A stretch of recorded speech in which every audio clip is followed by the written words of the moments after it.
One of the biggest strategies I have for LSAT logical reasoning is to get through the easiest questions as quickly as possible so that I have time for the more difficult questions that come later in the section. So I might aim to do the first 10 questions in something like 10 to 12 minutes. But on the easiest of the easy, I want to do them even faster. Sometimes I'll even do a question in as little as 15 seconds. And today I want to show you how I do that with a real LSAT question. This is from the June 2000 LSAT. It's section 2, question number 1. I have a link to the PDF below this video. I'm not including it in the video itself because of LSAT and copyright, yada yada. But anyway, the question is with The Economist. It's talking about businesses increasing productivity. So I look at this question, Economist is talking. I see from the question stem it's a main conclusion question. So it's going to be easy. All I've got to do here is ID the main conclusion of the argument.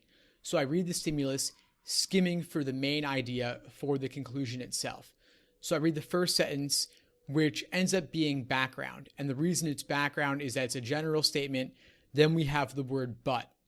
And then from the word but in line 4, all the way down to the end of the stimulus, they're continuing along that line. So the first sentence was background to then introduce the economist's actual point.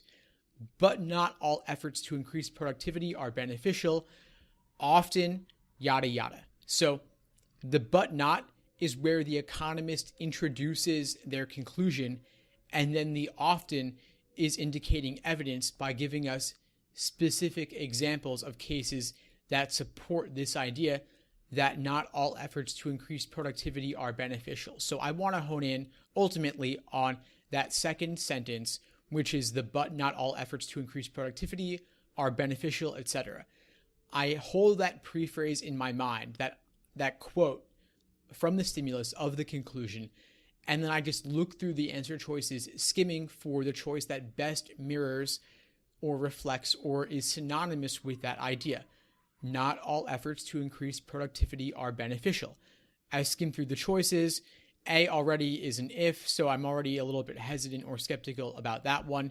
But B, some measures fail to be beneficial to the business as a whole, so they replace not all efforts are beneficial with some measures fail to be beneficial. Same idea, just essentially a paraphrase. I pick B and move on. That whole process of IDing the conclusion in the stimulus, then scanning the choices for the paraphrase, altogether, it can take you as little as 15 seconds. That's the point I want you to get to with your LSAT studying. And of course, the best way to do that, to have that pattern recognition, to have the confidence, is to just basically do lots and lots of actual LSAT logical reasoning questions so that these patterns become innate, they become subconscious, and you become automatic. It's an automatic process. Question stem, stimulus, scan through the choices, boom, you're done. On to the next one. For these easy questions, you really don't want to second guess yourself. And once you're at a certain level, I would even say that for these easiest of the easy, it's okay to not go through all 5 when you're confident in your pre-phrase. If it takes you just a few seconds longer and you want to devote them, that's fine. I don't think it'll hurt. But if you want to get down to the 15-second mark on an easy question, this is how you do it. So anyway, all the best with your studying. Feel free to reach out if you need anything at all. Take care.